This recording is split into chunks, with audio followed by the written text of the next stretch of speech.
اللهم صل وسلم وبارك على سيدنا محمد وعلى اله اصحابه اجمعين. يا صباح الفل ويا صباح الجمال ويا صباح الامل على يومكم كلكم ان شاء الله. النهارده معانا فيديو جميل، انا من احلى الاكلات اللي انا بحبها هو محشي ورق العنب. ويا سلام بقى لما تعملي معاه شويه لحمه جملي كده او لحمه عجالي او بناتي، بتبقى حلوه احلى من الفراخ. يعني المحشي بيبقى جنبه لحمه احلى من الفراخ، وممكن تعمليه من غير ده وده كمان بيبقى طعمه جميل والله. في الاول كده هنسلق مع بعض اللحمه. حطيت الميه خليتها تغلي وما كانش في وقت ان انا اشوح اللحمه، فيا دوبك الميه لما غلت حطيت اللحمه واسيبها تغلي مثلا 5 دقايق كده لحد ما تطلع اي ريم على الوش.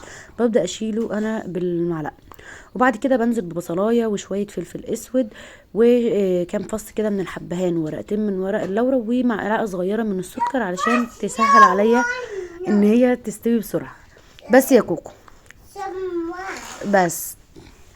بعد كده هنعمل بقى التسبيكه بتاعتنا. انا اسف يا جماعه على صوت احمد ابني اللي طالع في الفيديو، بس انا مستنيه ينام عشان اسجل فيديو ومش راضي ينام فهسجل. نعمل بقى هنا ضربت هنا 4 بصلات، 4 بصلات حلوين كده معاهم قرن فلفل حامي. ضربتهم ضرب ناعم، ما بحبش البصله بتاعت التسبيكه تبقى خشنه. يا دوبك بس البصله كده تبدا تطلع ريحتها، هكون انا ضاربه الطماطم معاها قرن فلفل احمر، وهحط كده ايه حسب الكميه اللي بتاعتك. بس انا المحشي عشان يطلع معاكي مظبوط لازم ادامه او الزيت او السمنه اللي انت مستعملاها تبقى مظبوطه، ما تقلليش فيها ولا تقللي في الطماطم. بعد كده هنحط بقى التوابل اللي احنا بنحب نحطها، شويه فلفل اسود، شويه كمون، شويه 7 بهارات.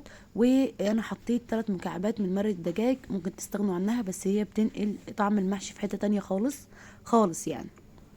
هنديها بقى تقليبه.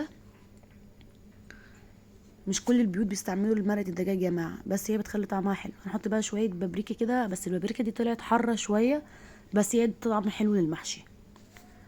هديها هنا برضو. بقول لكم ان اللحمه هنا على الولعه، هنسيب بقى التسبيكه تتسبك واللحمه تتسلق. وهنبدا بقى نجهز في حاجه المحشي بتاعتنا. انا كنت عامله محشي بتنجان، هشيل بقى القمع بتاعه كده من فوق، وعامله محشي كوسه وورق عنب. طبعا يا جماعه انا ما سويتش الكميه دي كلها ليا، انا قسمتهم على مرتين.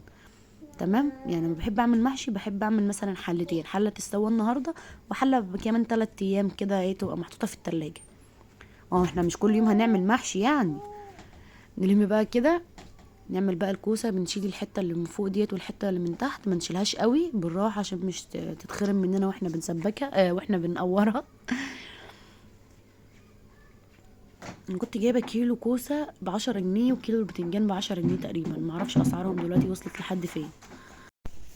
هفضي بقى ورق العنب كله كده. المفروض ان احنا نرصه كله فوق بعضه عشان نعرف نسلقه، بس انا ما كانش عندي وقت خالص ان انا احطه كله فوق بعضه. فانا ايه قطعت كده، بشيل العيدان بتاعته ديت علشان بديها غلوه واحده بعد ما بسلق ورق العنب، عشان بحطها في قاع الحله. ناسف يا جماعه تاني صوت احمد ابني اللي طالع في الفيديو. ما تسرحوش معايا في الفيديو يا جماعه، وحطوا لايك. نسيت اقول لكم كده في بدايه الفيديو، حطوا لايك واشتركوا في القناه وفعلوا الجرس عشان يوصلكم اي جديد من فيديوهاتي.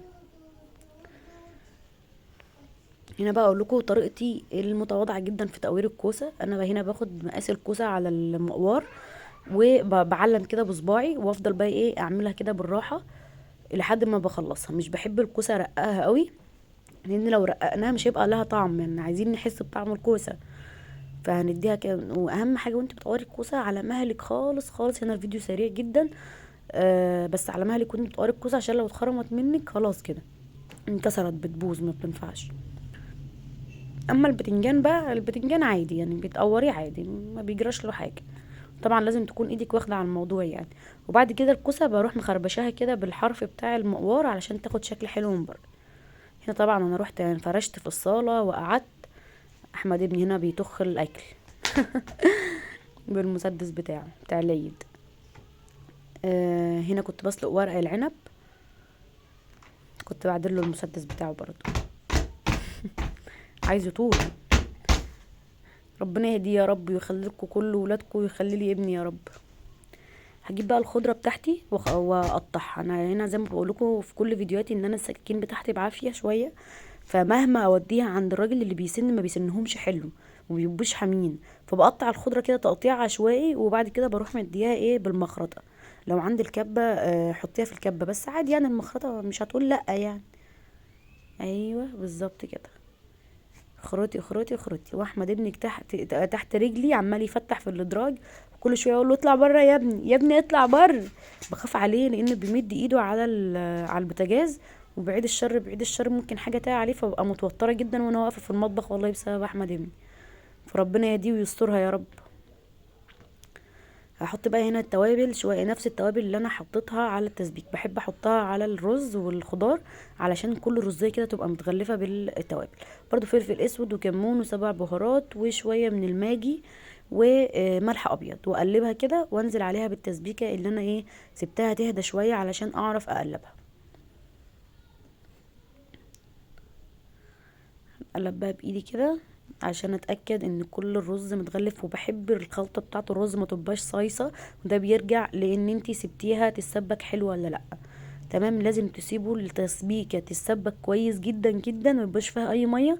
والرز كمان نكون غاسلينه وسايبينه يتصفى كويس، والخضره كذلك نسيبها تتصفى لحد ما تنزل اي ميه فيه، وبعد كده بنبدا نخرطها علشان الميه الزياده في اي حاجه من الحاجات اللي انا قلت عليها دي بتخلي الخلطه معاكي صايصه كده، وما تعرفيش تلفي ورق العنب او الكرنب، او لو هتعملي ورقه خاصه او سلق الحاجات دي يعني. لكن في الكوسه والبتنجان عادي ما بتضرش يعني. هنا احمد ابني ماسك اللعبه والا يخبط الشاشه بتاعه التلفزيون. كنت مشغله فيلم قديم كده على روتانا كلاسيك، كان حلو كان عاجبني، كنت قاعده بتفرج. اكيد مش هقف احشي وانا واقفه يعني، لا يا رجلينا مش ببلاش يعني. هنا الاستاذ احمد اهو عمال يكسر، ده بيخرب اي حاجه، هما موجودين عشان يخربوا اي حاجه. ربنا يا رب يهديه ليا، وادعوا لي يا جماعه ربنا يشفيه، عنده سخونيه شديده جدا اهو. السخونيه بتخليه خطره في باين. هنا بيديني ايده عشان ابوسها، هيخنقني والله هيخنق. اهم حاجه ان هو تحت رجلي فوقي اي حاجه كده. خلاص كنا خلصنا حشو، وهنجيب بقى.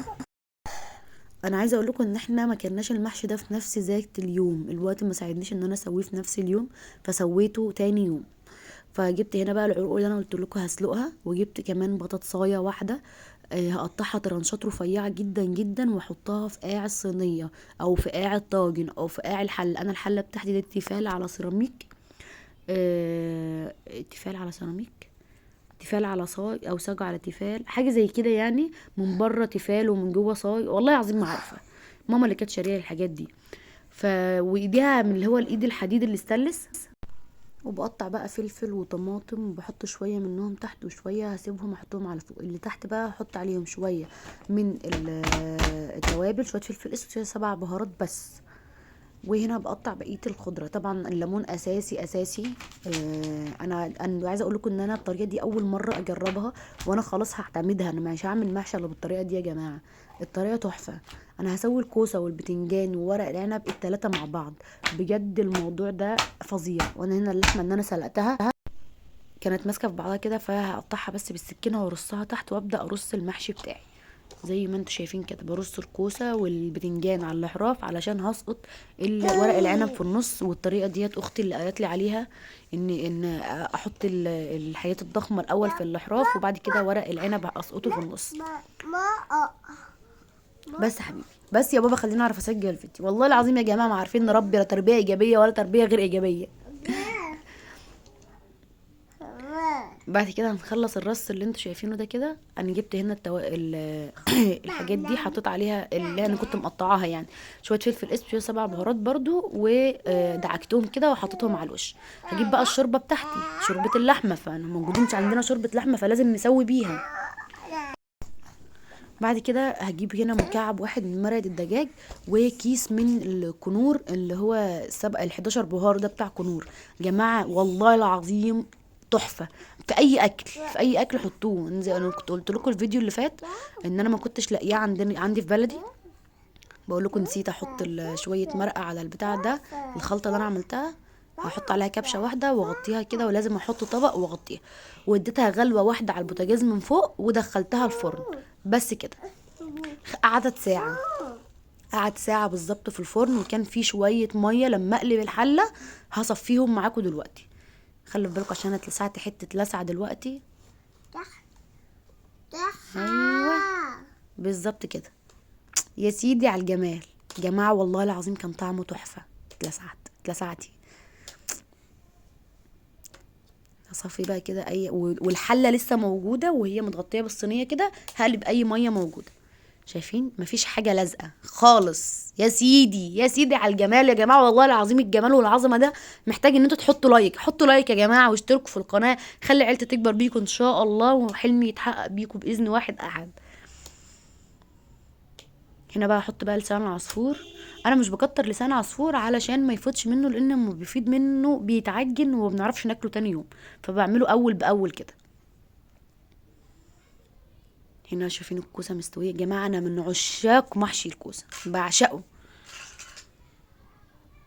هدوق معاكم. والبطاطس اللي انا قطعتها تحت بتبقى كده واخده من المزه بتاعت ورق العنب والليمون. يا سلام، مش قادره اقول لكم طعم اللحمه وطعم كل حاجه كان حلو يا جماعه. ما تنسوش تصلوا على حبيب المصطفى وتدعوا الام بالشفاء والحمايه بالرحمه.